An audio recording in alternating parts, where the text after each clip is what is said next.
All right, here we go. We're now streaming live. We're going to go live now. So, hello, I'm Anna, and we're going live from Certified American Grown. We're starting a new series called Farmer Fridays, where every week we'll be meeting with different American flower and foliage farmers and getting to know them a little bit better. To start us off, we're meeting with Michael Mellano of Mellano and Company in Oceanside, California. And for those that you do not know, Mellano and Company has partnered with us and the Flower Fields to bring to you our first virtual Fields of Ace experience on April 24th. Look for the link in the comments, or you can check out our social feed to find out more. There are many options, including an option to get flowers straight from the farm. So check it out. So Mike, how are you doing today? I'm doing good. Hopefully we get this thing working the right way and enjoy a few minutes of time learning about flowers. Yeah. So I have a few questions for you. I wanted to know, when did you start farming? I think I started farming the day after they took my diapers off. So, I think it probably it kind of comes around to what do you mean by when did I start farming? I think my earliest memories of farming were probably when I was maybe 3 or 4 years old and able to ride on the tractor with my dad. He was working the fields at our first original farm in Dairy Valley, California. I can remember farming gardens when I was a preteen. And then certainly I studied agriculture at UC Riverside for a number of years, and then ultimately got out of college and started farming professionally, I guess, in about 1988. Yeah. And what are the differences you've seen in the farm now than from when you were a kid? Oh my goodness. Well, when I was a kid, we had 2 farms back then that my dad and my uncles oversaw. One was 6 acres and the other one I think was about 14 or 15 acres. So we had all told about 20 acres of land that was being farmed at that time. Today we're farming close to 500 acres between the multiple sites that we're overseeing. And certainly, back when I was a kid, we had maybe 2 employees, two people that helped us run the farms. And now we have, 150 or more, depending on the day that you're counting. So, the size and scope of what we are doing now is much greater. The number of different plant species that we're growing now is much, much greater. It certainly is much more diverse and different from what it was when I actually started professionally. Back then we were growing a lot of annual crops. But as import flowers became more and more prevalent on the scene through the 90s and onwards, we shifted from annual flowers that were very labor intensive into perennial foliages and flowers that require less labor. Yeah. And can you explain a little bit about, so the annuals, you would have to plant them, and then once they've planted, they're gone, right? And then perennials are something that perpetually produce? Yeah, that's right. So, it's kind of like annual crops. You have to work the ground, you have to plant the seeds or the bulbs, and you have to do everything every single year. Perennial crops, pretty typically you plant them once and you're able to harvest the flowers or the greens for anywhere from 5 years to 25 years. So, plant it once and harvest it continuously. Kind of like having a little chicken ranch, right? The chickens keep laying the eggs, and so all you got to do is keep picking them up. Yeah. So what does your farm currently grow now?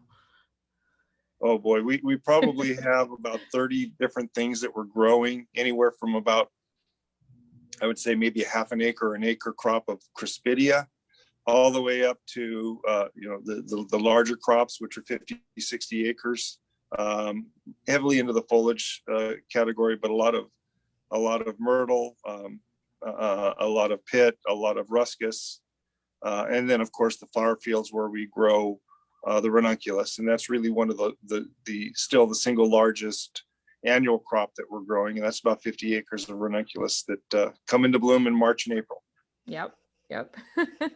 And I think not many people know this, but you have a PhD, and what's that in, and what drove you to get that?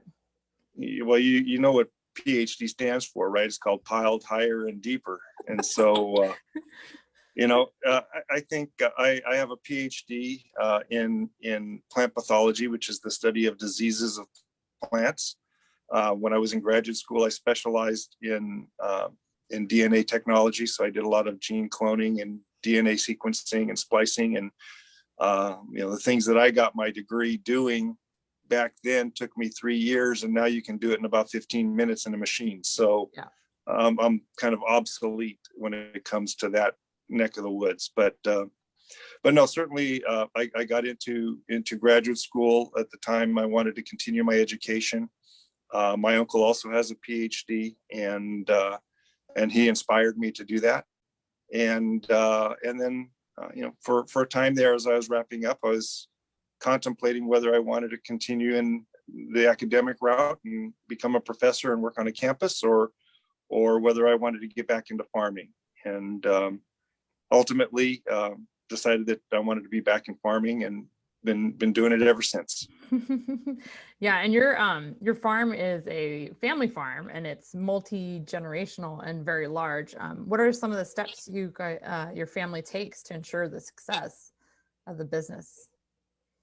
Well, I hope we're ensuring the success of the business. But, that's kind of a big, broad statement that's hard to really pin down. But we've been fortunate and blessed to be successful to date. We have a very supportive family. From the senior members on down through the cousins that back the company, and that work within the bounds of the company. So I think that we've laid some good groundwork. Of course, things are always changing. The industry is certainly in a state of flux today, driven primarily by COVID, but also things that were in motion prior to COVID. But I think we just try and make sure that we have a high level of communication amongst the family members.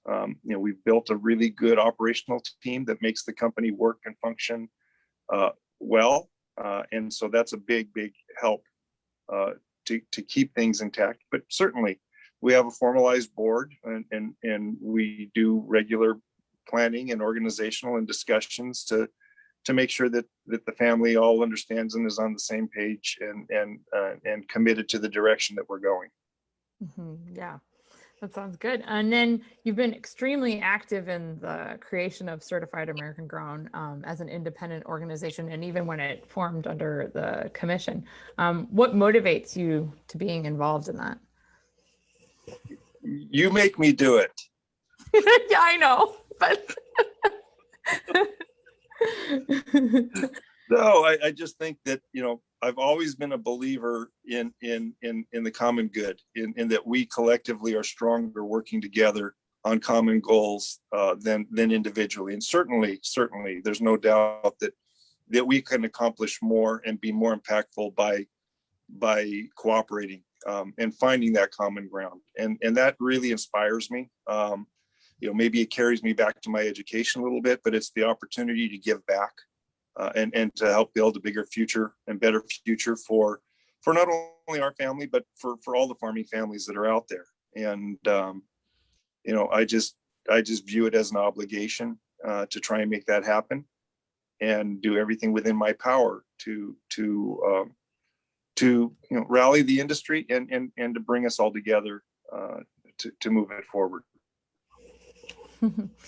And what's your favorite part of being a farmer? Boy, well, the favorite part of being a farmer is when you get a chance to make some money. That's what it's all about, right? Yeah, making that sale. Yeah. But putting money aside, I would say my favorite part of being a farmer is actually, contributing to society, to allowing us to advance our operational practices to a different level. It's certainly exciting to be part of the flower fields and able to grow the crops the way we grow, and engage with the tourists that want to come and visit the fields and learn about agriculture and learn about what we do. And I would say that in and of itself is really very, very rewarding. And knowing that we're educating people, that we're contributing to their enjoyment. Connecting with people. Yeah. Mm-hmm. So. Yeah. Well, that's all the questions I have, unless you have something else you want to say. No, I think. If anybody wants to, anybody wants to hear more from Mike, he's going to be doing almost an hour-long tour of the 50 acres of ranunculus fields at the flower fields on April 24th. That's through our virtual field-based experience. So if you want to hear more and dig deeper into the growing aspects of the flower fields and ranunculus, join us then.